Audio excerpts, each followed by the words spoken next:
to film a 2021 shoe review. Just about to go training. This is why I'm wearing this. It's freezing outside.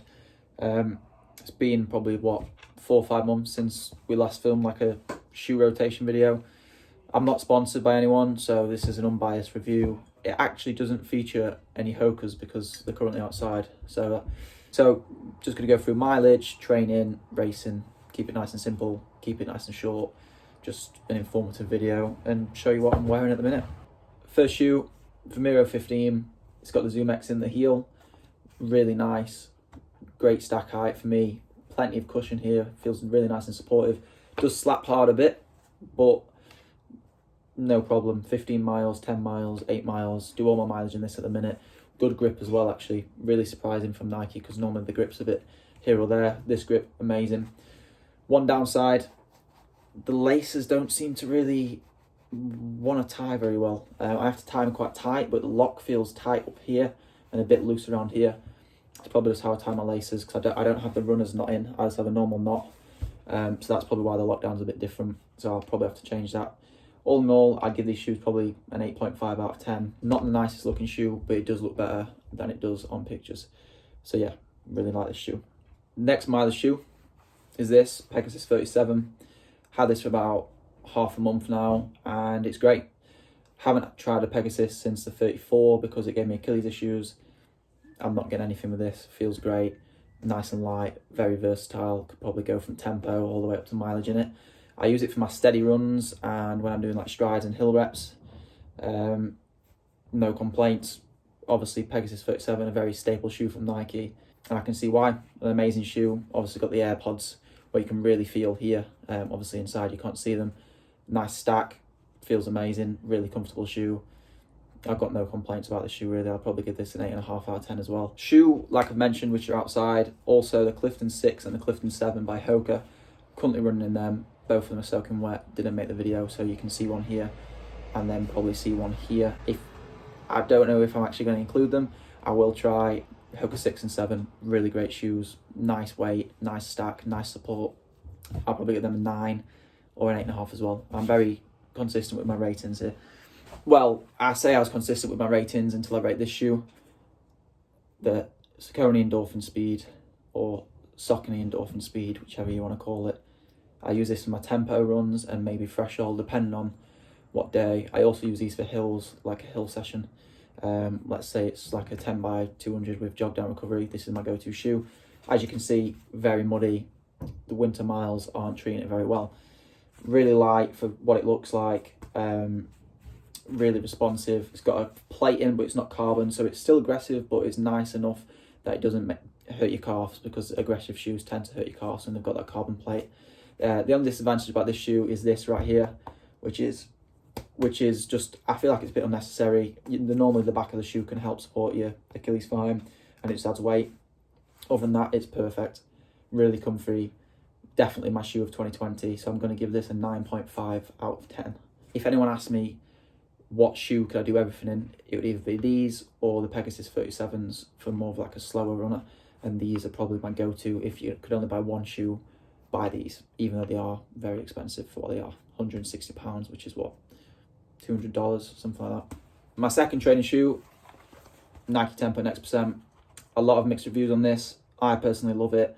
I think it's great. It does take getting used to this if you've never ran with an air pocket what's so prominent. The bottom, very hard. I haven't actually ran in it where I need a lot of grip yet, which I'm kind of scared to do so because there isn't much. Other than that, this shoe is amazing. Really, really good shoe. I don't know why so many people don't like it, because it literally feels like you're running on air. The way it bounces. I did a threshold in this today. It felt amazing. Check out that YouTube video, but maybe tomorrow. I really love it. I wouldn't use it off-road, so I'd only use it on pretty flat tarmac or track or really nice trail. Like if there's any stones, I'd be scared of getting them in here, because as you can see there's little gap there and also there, and I'm scared to get a stone in there and pop the bubble. But other than that, great shoe. Another training shoe I tend to avoid using unless it's sort of that faster track stuff when I'm not getting into spikes. So like 400s of VO2 Max, for example, Vaporfly 4%. I wouldn't recommend training this more than once a week. Very aggressive. and it's given me quite a lot of calf issues in the past, but it still can go very fast when I want it to go fast, like 10 400s off 45 seconds recovery or something like that. Great shoe, very fast. I wouldn't like to run a marathon in it, to be honest, so I don't know how people did that, because there's not enough there for me. Moving on, obviously, to the upgrade of that is the Vaporfly Next Percent. I use this for those long, hard sessions where, you know, I might struggle to just wear a tempo. Sort of, I've done a few sessions where it's like 5k, 1k float times 3 in like 15:05s. Those sort of sessions where you just need that little bit of extra help. Another one, 10k, 5k, where the 10k was in 30:20, 4 minutes rest, and then a 14:50 or 14:45 5k. So just those sessions where you're like, I don't know if I'm going to be able to do this. I just stick these on because it's the only time really when I'm going to be hurting as much as a race, and I might as well wear the same shoes I'm racing in and really just try and give myself that extra bit of confidence going into that race. Again, wouldn't recommend training these more than once a week, as they are aggressive and they can aggravate your calves and toes. These are my current cross country spikes, what I race in and also do grass sessions on.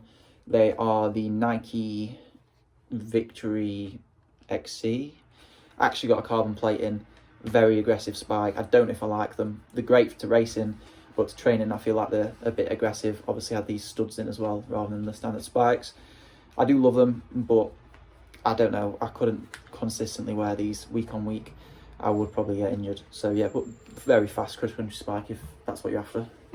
Also, the lockdown's great on them, like really tight and snug, and that's what you need in the UK when you're running through mud. So yeah, great shoe.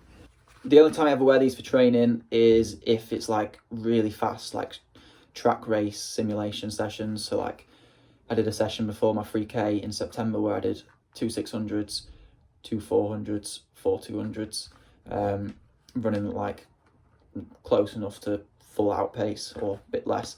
The only time I really wear these on track. Great racing shoe, the Nike Dragonfly, looks very nice, and that's one of the reasons why I don't want to wear them to training, because I don't want to get them muddy. I don't have any complaints about this shoe. It literally feels like you're running in a flat, and that's a good thing because it feels like you're comfortable, but then you have the grip. So an amazing shoe this is. I haven't really seen any bad reviews on this. I've seen bad reviews on the other Nike shoe, the Air Zoom Victory, whereas this, pretty solid. Everyone loves it. It's ran numerous world records this year, and I can see why, because it's the best spike I've ever worn. And a crucial one for around the house: never wear nothing while you're walking around your house. Always wear sliders. It actually helps a lot with like Achilles injuries and plantar fasciitis, for example. These are just Nike sliders, really nice. Got them on the way to Monaco. I wouldn't go a day without wearing them, apart from now, which is kind of bad, so I need to put them back on. But yeah, great. And that's it. I've got a session to do. Thanks for watching. I told you it'd be a quick and informative video, and hopefully that's what it was. My phone's about to lose all its memory, so yeah, I'm just going to enjoy this coffee and enjoy your Wednesday evening.